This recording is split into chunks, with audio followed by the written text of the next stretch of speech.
Yeah, we're not doing an intro. We're not. We're going straight to it. They let us down right now, and before we get into it, we won't let you down because we are on all areas of communication. We are on YouTube. We are on Spotify. We are on Google Play Radio, iTunes, iHeartradio, and yeah. But that's... I'm so pissed I forgot about that. Yeah, and we're on Twitter, so yeah. But we have to talk about this game. This is absolutely fucking ridiculous. The New England Patriots lost to the Miami Dolphins in the final game of the season, 27-24. And yeah, we are wild card round bound. First time in 10 years. In 10 years. You remember the last time we were in the wild card round? Oh yeah, we got smoked. Oh by yeah. the Ravens, yeah. Oh yeah, it was a great game. To the point where we lost there in the first minute. Yeah.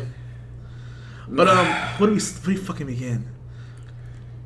Look, as much as I would like to give the defense leeway because they have carried us the entire season, why did they pick this game out of all games to give up when they know damn well, if the New England area knows damn well, the players know damn well, this bye was definitely necessary. Very. Why this game? You couldn't give up the Kansas City game. We lost the motherfucking game anyway. Might as well play trash that one. At least that was a good offense, a good opponent. I guess a top 3 quarterback. If you got your ass whooped, nobody would have cared. Like, oh, it's Patrick Mahomes. You've been all right, yeah. But you picked this game, this time. Against this team to play your worst. All of you, especially the captain, Stephon Gilmore. Mr. Gilmore, man. Why? I was very disappointed in your performance, man. Like, literally. First of all, everything's going on right now, but we'll go literally step by step because Josh McDaniels, Bill Belichick, there's no way I'm going to let you get away with this. Oh, hell no. They probably deserve the worst blame, low key. Y'all are literally the reason why we lost this game. You guys. But we'll get to that in a second. Okay, buddy? But for the most part, I can't... Shout out to the Miami Dolphins. No, they came in there to Foxborough. Yeah, they won their fucking and Super Bowl. They won their Super Bowl. First of all, Brian Flores is a good mind right there. And they have that's a good hire for them. That's a coach that established a culture there. Even though a lot of them won't be there next year, but he won a lot of those players over. He won a lot of players over. So that's why they want to stay. And Brian Flores, shout out to Tulio, that's his family member. But he is a good hire for them. Yup, congrats to you. That's the only thing I will clap for. Is for him. I respect him a lot, and I'm glad that he was able to get this team to somehow, some way win 5 games. When they were dead in the water at mid-season. So he gets a major shout out, major props, and I hope he continues to grow, and I hope he finds success. As long as it has nothing to do with Patriots. This is what I don't understand. Honestly speaking. The Miami Dolphins literally had nothing to play for. And I knew coming into this game, I told you this. We both did. People were saying that, this is a meaningless game. No, it is not a meaningless game. We're playing for the number 2 seed in the AFC. The Chiefs beat us. So we had to take care of business. I knew Miami was going to give us problems because Miami always gives us problems in the month of December. 2, they don't like us. 3, why not let them go out with a bang beating the Patriots? Now the Patriots are going to have to limp into the playoffs as a wild card team. Why?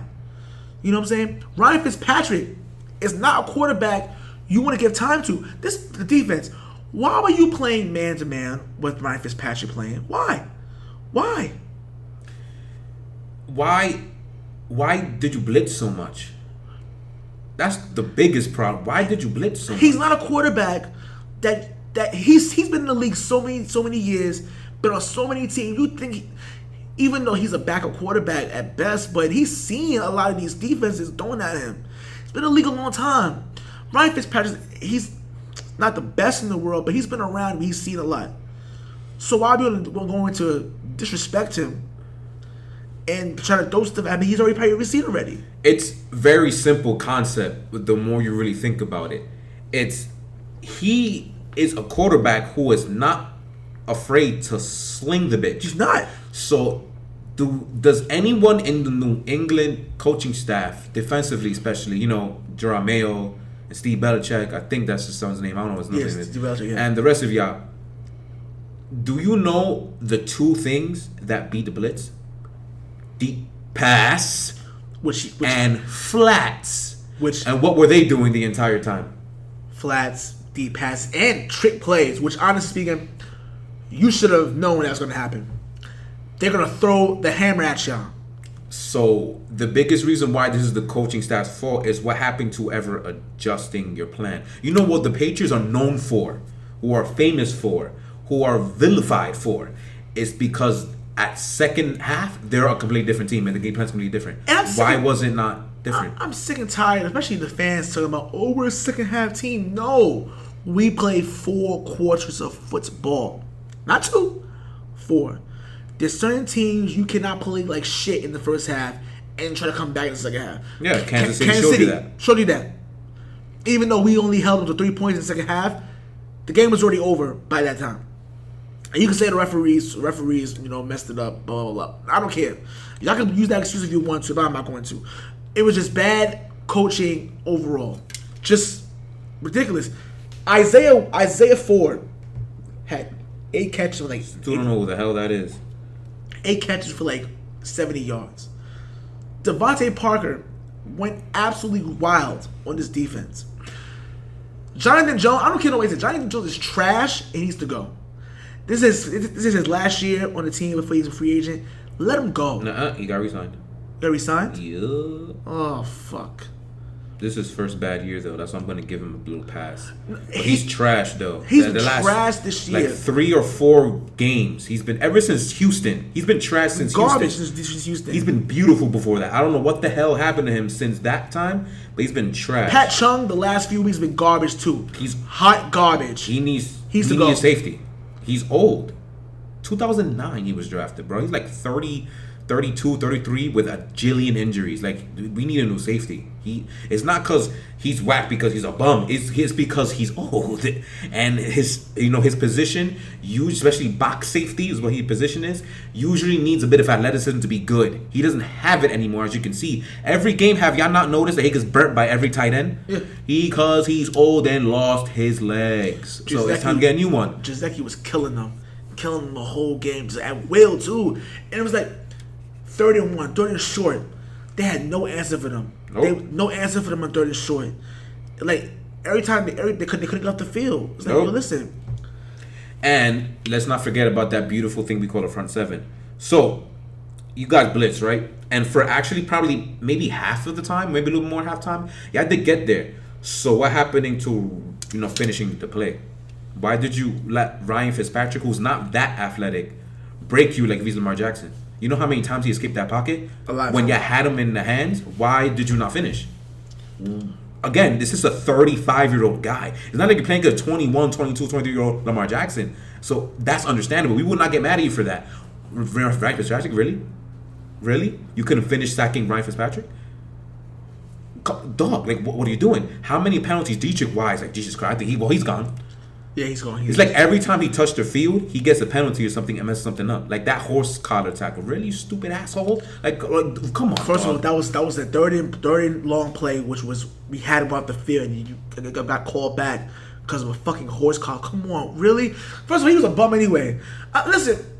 There's nothing wrong at all whatsoever in calling out your player in your team. If you're playing like trash, I'm going to call you out on it. Yeah. But let's not get to the only person that's safe from this is my guy, Matthew Slater. He's just too good. Yeah, he was the best player on the team. He literally the best player on the team on Sunday. Come on, it's the little things he does on special teams that just makes us so easy. The defense, it was just, and then Kyle Van Noy. Yeah, at the end of the game, I didn't even know he was there. Kyle Van Noy went to the end of the game and said, "Oh, this is our revenge tour in the playoffs." Kyle Van Noy, shut the fuck up and get a tackle. What are you something about? And they talking about, he wants to stay in New England. By the way, he said he wants to stay in New England, but he wants to get money too. Kyle Van Noy, shut the fuck up, play ball. All right, that's it. Worry about the contract later. All right, play ball. All right, this ain't fucking Detroit where you can pull that bullshit off. And honestly speaking, he didn't want to come over here originally.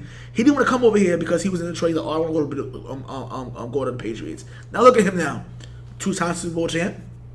And one of our best players. Best player on the team. Play ball, bro. Play ball. Worry about your contract later. All right?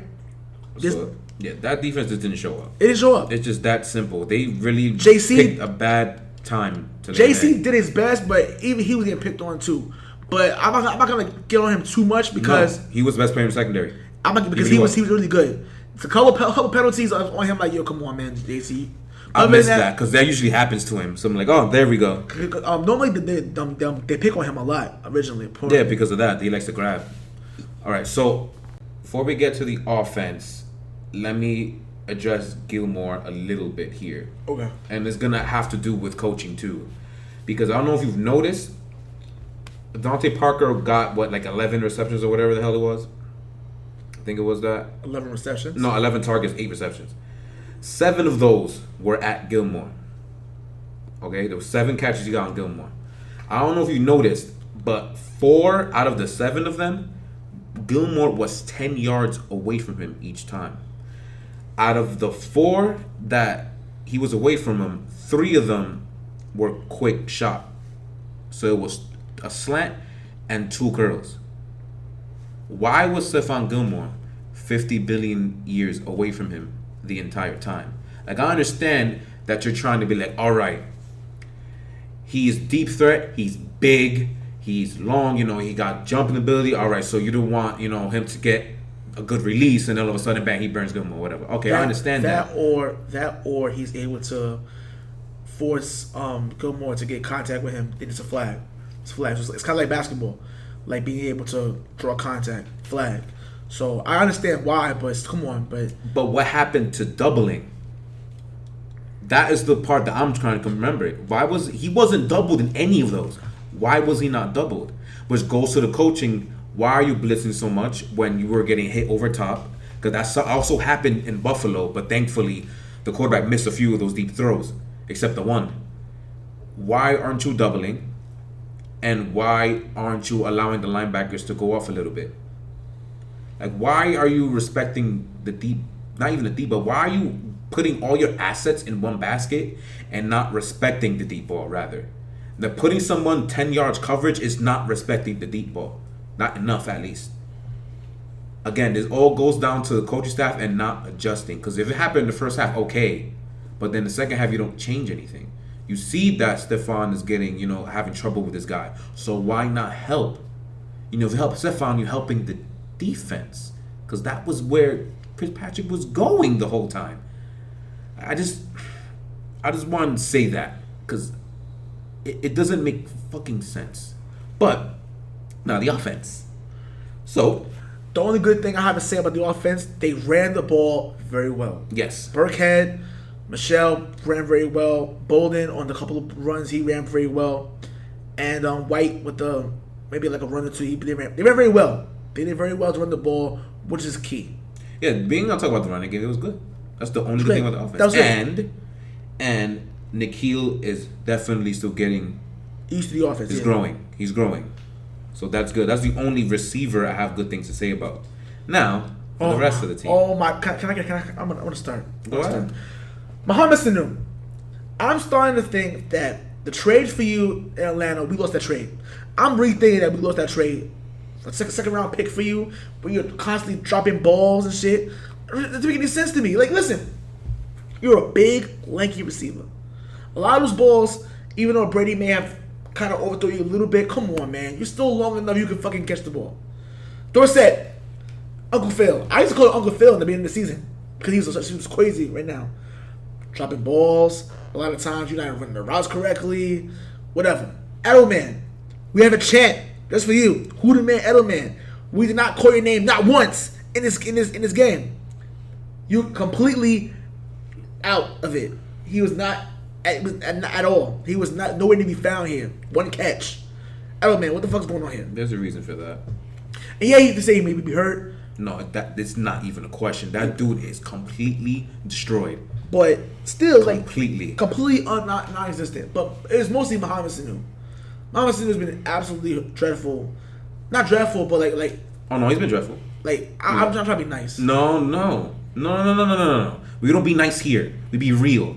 And he's been god awful. He has been awful. Since after the Baltimore game. That was the only time he was good. And then he almost broke his damn ankle, which is a big reason why he was trash for most of the season. But now it's been like 2 months, bro. Like, dog, could you catch? You know how me pissed in this game? He had this one-handed catch that was so sexy. You know why did he drop 2 fourth-down conversion catches that hit his hands, but he caught that shit? I flipped out when I seen that. I was so pissed. You know what's crazy? And you wasn't there at the bar, but I was. But thank God I wasn't. It would have been bad. Marisol looking at me. I'm yelling and screaming at the TV. I'm literally yelling and screaming at the TV. It's like, yo. But mostly on other things too. Was like, yo, listen. We had, first of all, we knew Miami was going to be a team that was going to come out of nowhere. I mean, I knew this. But come on, man. It was like y'all wasn't prepared for them at all. It's not like, first of all, Brian Flores knows your offense. He knows your defense. He was there. Yeah, why Belichick doesn't know how to change his playbook enough? So it's literally the same team for 15 years. He knew exactly what you were going to do before you did it. He knew it. You got a separate couple plays. You know what I'm saying? Just so the guys that leave your system don't know it. Like, what the fuck? They all read you like a book the last few years, too. Patricia, freaking Rabel, who you're seeing again this Saturday, by the way. And Flores is doing it. Like, what the fuck? Man, Genie did it to you more than once. McDaniels did it. McDaniel did it? He was there the first time. He beat you. Like, I just don't understand. Like, you don't know how to change up your stuff. I thought it was a crazy ass stat where he said that Belichick is 12-11 against his former assistants, but 265 against everybody else. Against everybody else, which is ridiculous. But you know what I'm saying? Like I said, even though a lot of those assistants don't pan out to be great head coaches, they know how to beat you. But they know how to beat you. They know how to beat you. But speaking of that, let me just get to Josh McDaniels. Josh McDaniels, you're the offensive coordinator, right? Your offense has been absolutely offensive. Horrible. That's really good play on words. Yeah, terrible. Again, it's the end of the second quarter, right? A minute and change left. 3 timeouts. Why are we going into halftime not using your timeouts? We could have at least moved the ball down the field, get a field goal. Some points on the board.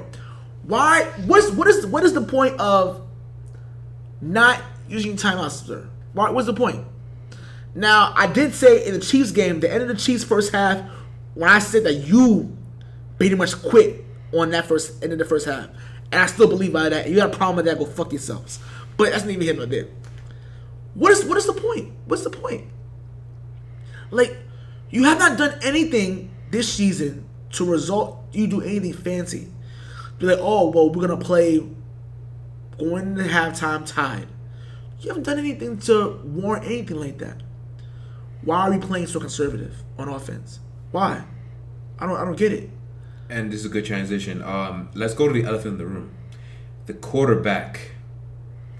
He was no bueno today, as he's been no bueno for at least half the games this season. So all the people who believe that, he can do no wrong, are you sure about that? I just stopped complaining with these people.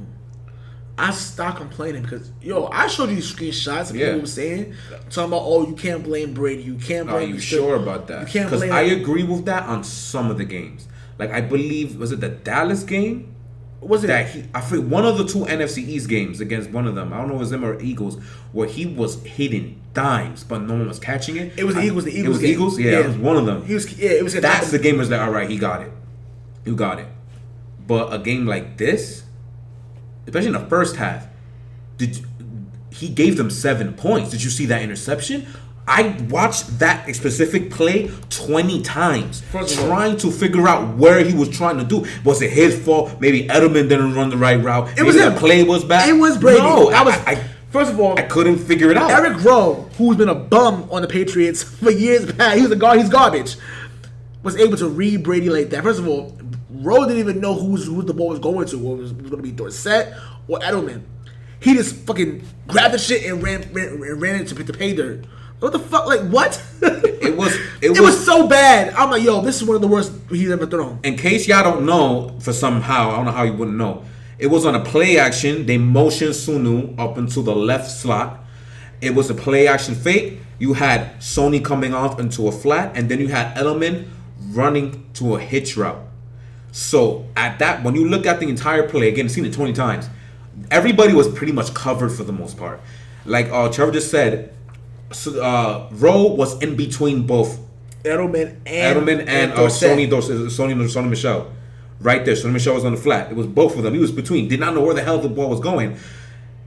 Brady didn't throw, I didn't want to say accurate because he didn't throw towards anyone. It's like he threw to Rowe. That's what it looked like. You know what makes it worse? I don't understand where the ball was going to. You know what makes it worse in that play? He had all day to throw. And that was the whole game. It wasn't just that play. The all offensive line got throw. at least a B+ in this game. The offensive line was good. They were great this game. So I don't know what the fuck the excuse is. But he was horrific in this game, especially in the first half. So, again, all you apologies. Again, this guy I look up to my whole life. I grew up watching him. I love this man. And for a long time, I always said he could do no wrong. But if I'm telling you the dude is not the same, then just accept the fact that he's not the same. Is he still a top quarterback? A top 10? Yeah. A 5, you can argue that based on this whole 16-game stretch. You can argue 5, but he's definitely top 10. But he cannot carry a mediocre to trash squad anymore like he did in 2013 when the squad was very similar to this one and he carried them to an AFC Championship game. You know what the crazy thing about it is? Do it anymore. You know what it is? Teams respect Tom Brady too much that they think that, we can't even give him remotely a little bit of time. Because they say that, he can kill us. He can destroy them. Which he still can. So that's the only thing why teams in the NFL say, listen, we're going to respect him because he can do that. He's earned that respect for him to even play like this. And even if playing so bad like that, we can't even give him enough time to be on the field.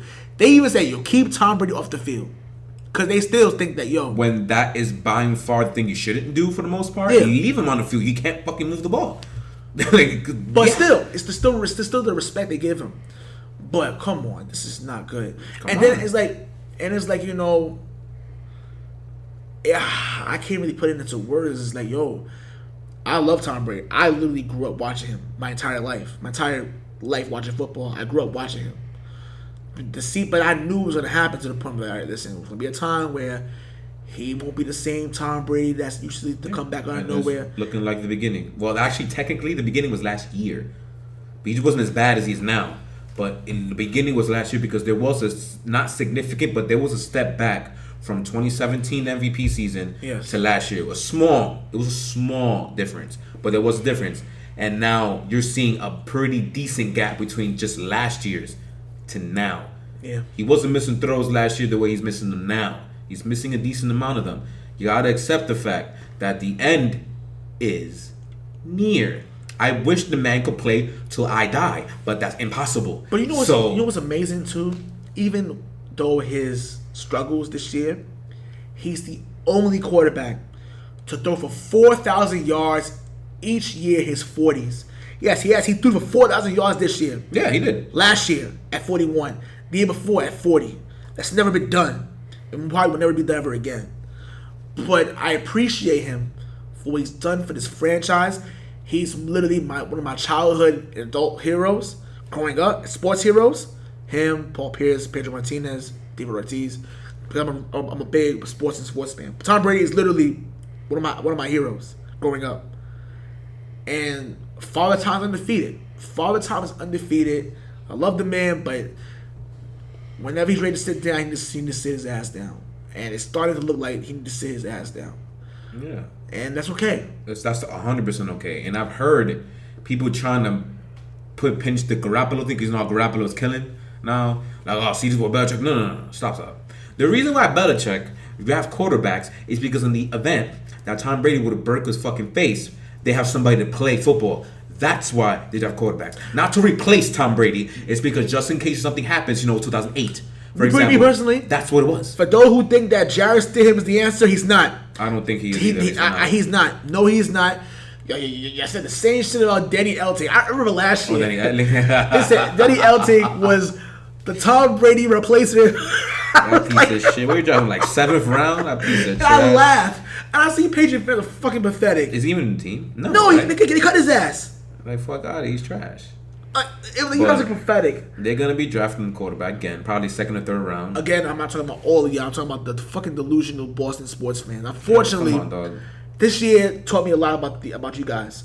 Not all of y'all. You know who I'm talking about. If it doesn't apply to you, don't get upset.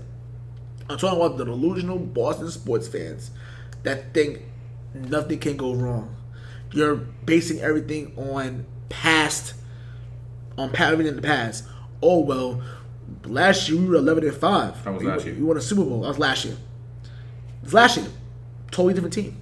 So let me get this one for that one. See, last year. So compare the wins then. So this year we played against the division winners, quote unquote, for the entire season, right? For the AFC. We lost one of them. When was the last time you could say that happened in the Patriots? That didn't happen last year. No. Last year they beat on Green Bay. They beat on Kansas City. They beat on a lot of the good teams. So where was that win this year? We lost this year. We lost to every single AFC. The best team we beat by and far was Buffalo. Yeah. By and far. And we squeaked both those games out. Not that we beat them. No. It took everything to beat them both times. And then the next best team beat after that was what? Philly? Yeah. Who have no players in their team because they're all on IR. And we almost lost that game too. So when you're going to get over yourself and to accept the fact that this team is nowhere near as good as you want it to be, they're not that good. I still believe, because now we can go in the next segment, the confidence level. I still think, even with this disgusting excuse of a football team, I think we're still AFC Championship bound. Still. I think we can go into Kansas City and win again because they're not shit either. People are overrating the ever-loving crap out of them. They're not that good. They're really not good. I remember last year, specifically 1 year ago, they were hyping up this defense the same way. And then they wound up getting shredded by the Patriots at their own house the year before. This is going to be the same thing. They're going to lose to us again. Our defense is better when they want to be. And I can't wait either. So we can still do it. Are we? I don't have a damn clue. I'm not confident, but I think we can do it. I don't know anything past AFC Championship game. I'm not the whole confidence of Super Bowl. No. Right now, no, we're not a Super Bowl team. Like honestly speaking, this is not a Super Bowl team. It's not a Super Bowl team. And if you're a real realistic fan, you know this is not a Super Bowl team. Right now at this point, we're taking literally every game, one game at a time. Yeah, that's what we're exactly right. Because for the Titans coming up, right? I told Juan and many people before the Chiefs, the Texans did not want to see the Titans in the playoffs early. And we don't either. And neither do us. And we're no exception. When we end up drawing the Titans in the first round, I said, here we go. This is not the same Titan team from 2017 that we just demolished. No. And we're not the same team either in 2017. We're not. We can score. Why not? That Titan team is going to be, first of all, they're very physical on defense. Yeah. Very physical. They'll beat you up. They'll run down your fucking throats. Well, Ryan Tannehill, who's known for doing his magic against us in previous years, but now he has a running game that he can back him up. A defense, a legit defense. Cameron Wake. Remember, he's me in Miami. Who's the fucking killers in Miami? He's a situational pass rusher there. Him.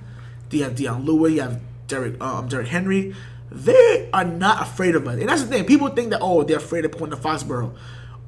Remember the time when people say, Foxborough, we can't lose Foxborough. We lost 2 games in Foxborough. 2.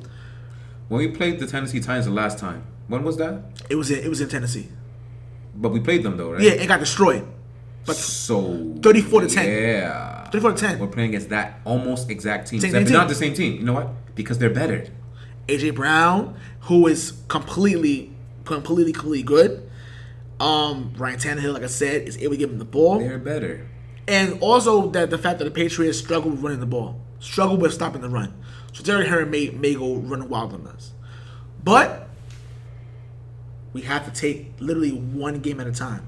And if some Patriot fan is saying, we're going to go to Baltimore. Stop worrying about Baltimore. Baltimore, we lost to them early in the year. Right now we're worrying about the Tennessee Titans. The Titans. Don't even thinking about Kansas City either. We're literally worrying about the Titans. Mm-hmm. The Titans. Who and I agree with, I think, who was it? I think it was LT said this. Teams are not afraid of the Patriots anymore. They're not. People think, oh, Foxborough is like, oh, you go over there hard to play. Listen, Miami went over there and bust our ass, beat our asses. They're not afraid to play us over there. The Titans are very dangerous. I'll say it again. They are the dangerous team. The Texans didn't want to play them. Chiefs didn't want to play them, and neither do we. If Baltimore had their way, Baltimore don't want to play them either. The Buffalo Bills don't want to play them either. They're one of those teams that will smack the shit out of you. So we need to worry about what we got to do right now. That's it. This is not going to be an easy game. Nope. None of us wanted to have a wild card game. None of us wanted this to happen. He needs to buy. It's not because of prep. No, we're hurt. Edelman's hurt. Our secondary's hurt. Jason McCourty got hurt like 3 times already. He needs a rest. And now we don't have it. Listen, if the Patriots manage to go all the way to the Super Bowl and win, right? Best stories ever. This would be the best stories ever. But a lot of y'all are thinking that, oh, we were 11-5 last year. We had a first round bye last year. You know what I'm saying? We went to Kansas City and beat them. You know? But right now, we're not that same team. You know, how many points did we score against Kansas City last year in the conference championship game? 37 points. 37 points. When the last time the Patriots scored 30 points in the game? Once in the last 7 or 8 weeks? I don't even know. When was the last time? The Bengals, they scored 33 points against the Bengals. And since then, they have not scored 37. 14 was on the defense. Yeah. And the Jets. And the Jets. Because remember, they only scored 27 points against the fucking Browns. They scored 17 points against the Eagles.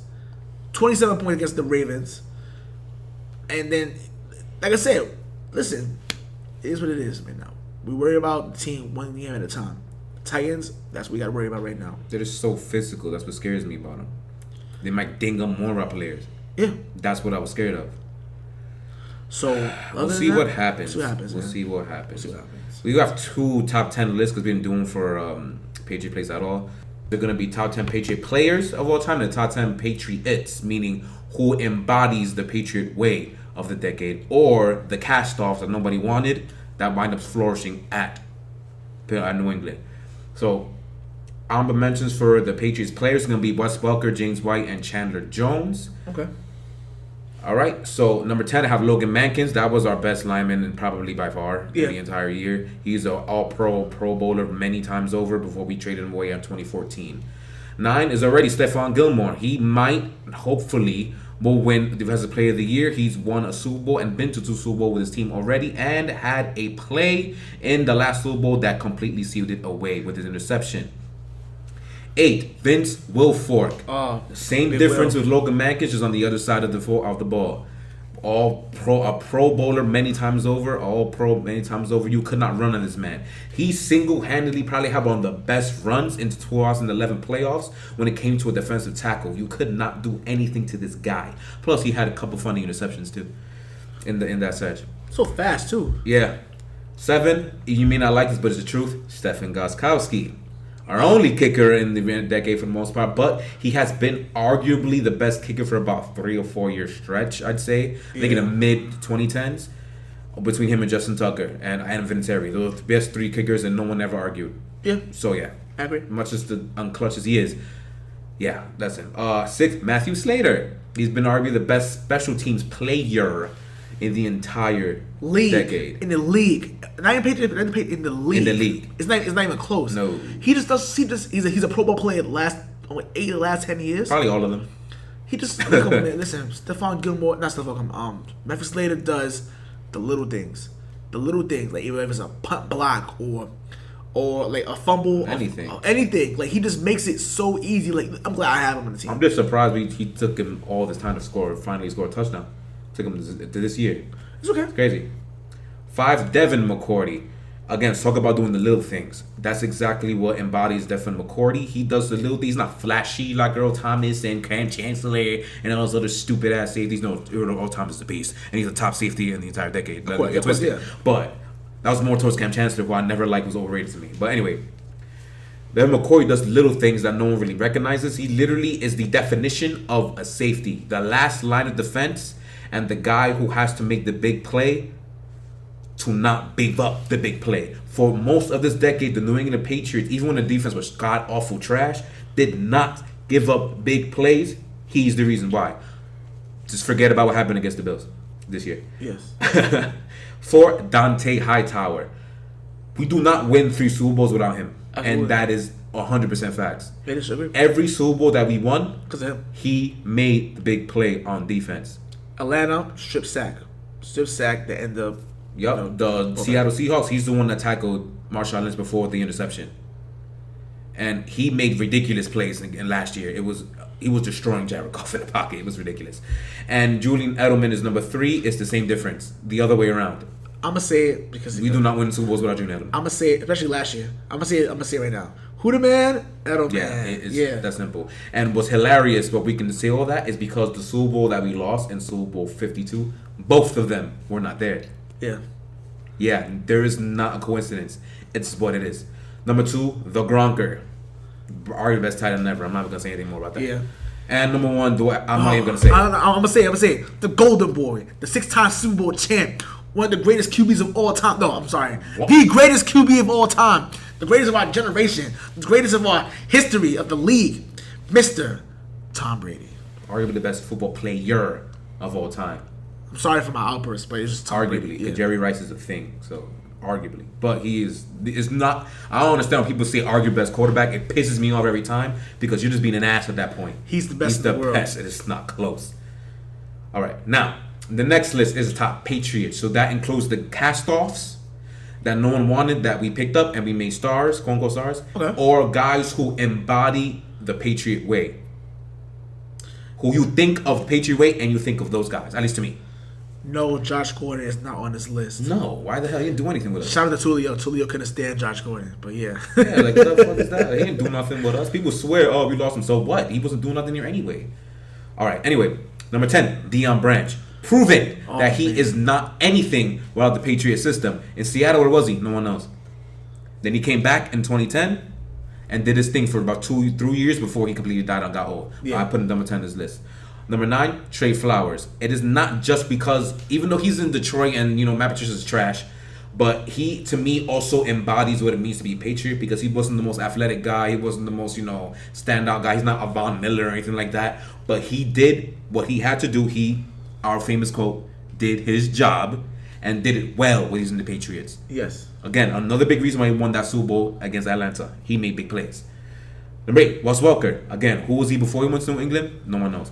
He was catching Jesus until Super Bowl 50 or 46. 46, yeah. When he dropped that motherfucking pass.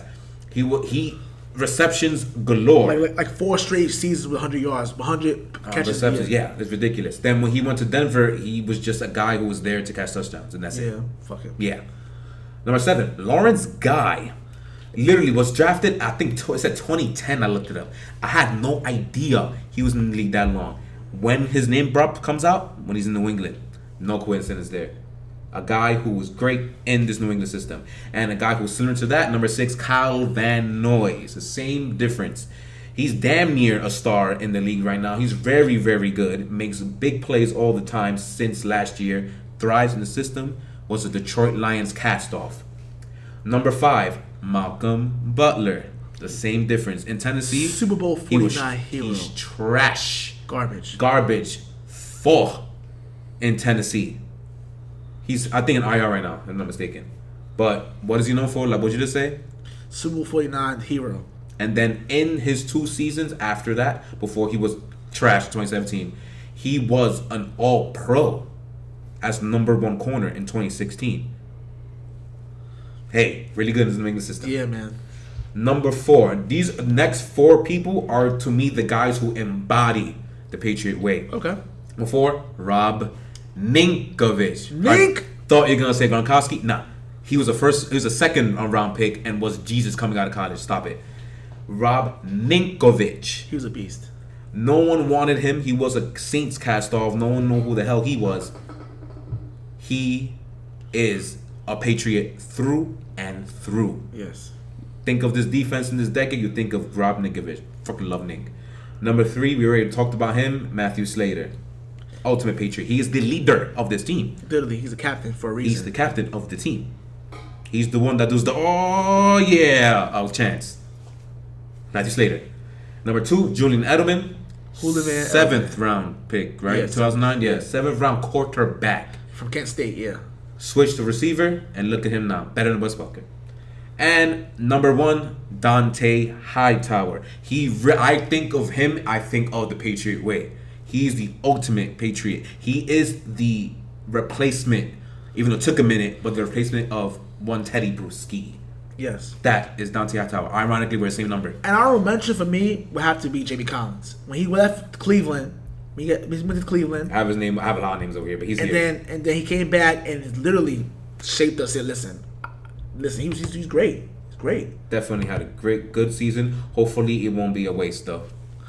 Well, other than that, I think that. Yeah, we're done. This is the end of this show. This is our last recording of the year too. Yes, 2019. 32 bar, not too far.